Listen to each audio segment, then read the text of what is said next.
ಹಗರಣದಲ್ಲಿ ಯಾಕೆ ಬೇಸರ ಆಗ್ತಾ ಇದೆ ಅಂತ ಹೇಳಿದ್ರೆ ಅವರು ಡೆತ್ ನೋಟ್ ನಲ್ಲಿ ಬರೆದಿದ್ದಾರೆ, ಸಚಿವರು ಅಂತ ಬರೆದಿದ್ದಾರೆ. ಆದ್ರೆ ಎಫ್ಐಆರ್ ಅವ್ರ ಮೇಲೆ ಆಯ್ತಾ? ಇದು ಕೇಳಿದ್ರೆ ತಪ್ಪ? ನಾವು ನೋಡ್ಕೊಂಡ್ ಬಂದಿರಂತ ವ್ಯವಸ್ಥೆ ಒಳಗಡೆ ಅದೊಂದು ವ್ಯವಸ್ಥಿತವಾದಂತ ಒಂದು ಅವಕಾಶಗಳಿರುವಂತದ್ದು. ಎಫ್ಐಆರ್ ಕಾಪಿನೊಳಗಡೆ ನಮ್ಮ ಸಚಿವರು ಬಂದು ಹೋದ್ರು. ಸಚಿವರು ಬಂದು ಹೋದ ಮೇಲೂ ಕೂಡ ಎಫ್ಐಆರ್ ಒಳಗಡೆ ನಮ್ಮ ಮಂತ್ರಿ ಹೆಸರು ಬರಬೇಕಲ್ವಾ?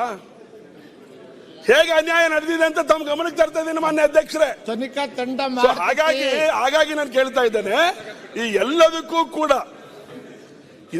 ಕೂಡ ಮಾನ್ಯ ಮುಖ್ಯಮಂತ್ರಿಗಳನ್ನ ವಿನಂತಿ ಮಾಡೋದು ಅಂತ ಹೇಳಿದ್ರೆ, ಇಷ್ಟೆಲ್ಲ ನಡೆದಿರುವಂತ ಸಂದರ್ಭದಲ್ಲಿ ತಾವು ಮೌನವಾಗಿದ್ರೆ ಉಪಯೋಗ ಆಗೋದಿಲ್ಲ ಅಂತ ನನ್ನ ಭಾವನೆ.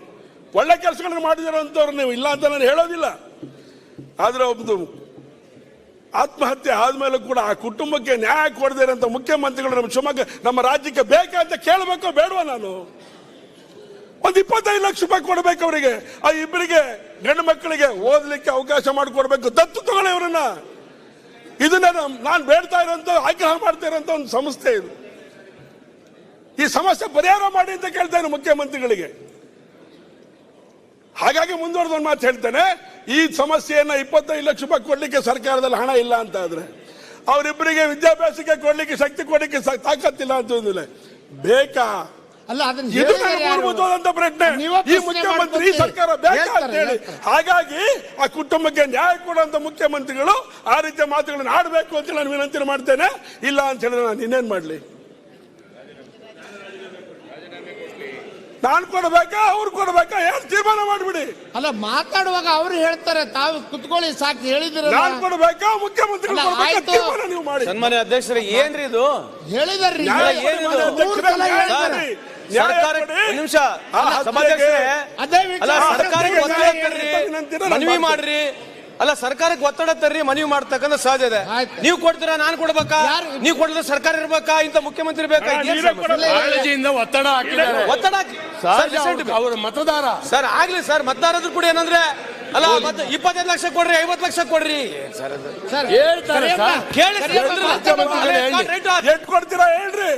5 ಲಕ್ಷ ಕೊಡ್ತೀನಿ. 187 ಕೋಟಿ ಉಳಿಸಿದ್ದಾರೆ. ಇಷ್ಟು ದಿನ ಆದ್ರೂ ಕೊಟ್ಟಿಲ್ಲ.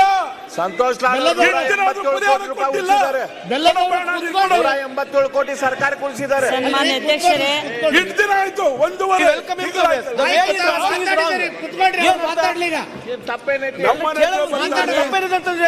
ನಾನು ಈಗ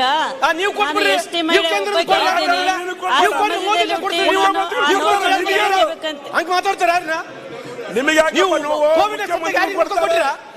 ಕೋವಿಡ್ ಸಂದರ್ಭ ಸತ್ತ ರೊಕ್ಕ ಕೊಟ್ಟಿರಾ? ಸುಮ್ಮನೆ ಏನ್ ಮಾತಾಡ್ತೀರಿ?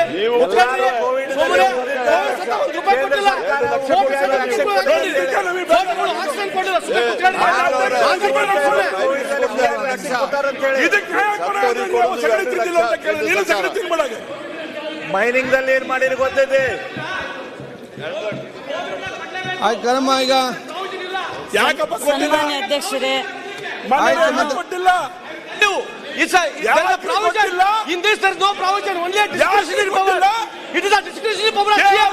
In Swami it is a provision.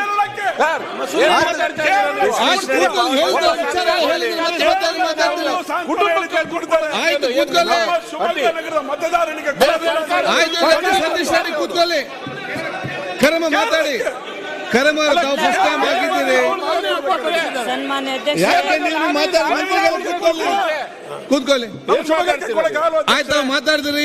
ಅಧ್ಯಕ್ಷರಂತ ವಿನಂತಿ ಮಾಡ್ತಾರೆ. ವಯನಾಡಿಗೆ ಹಣ ಕೊಡ್ತಾರಲ್ಲ. ಆಯ್ತು, ಕೊಡ್ತಾರೆ ನೋಡಿ.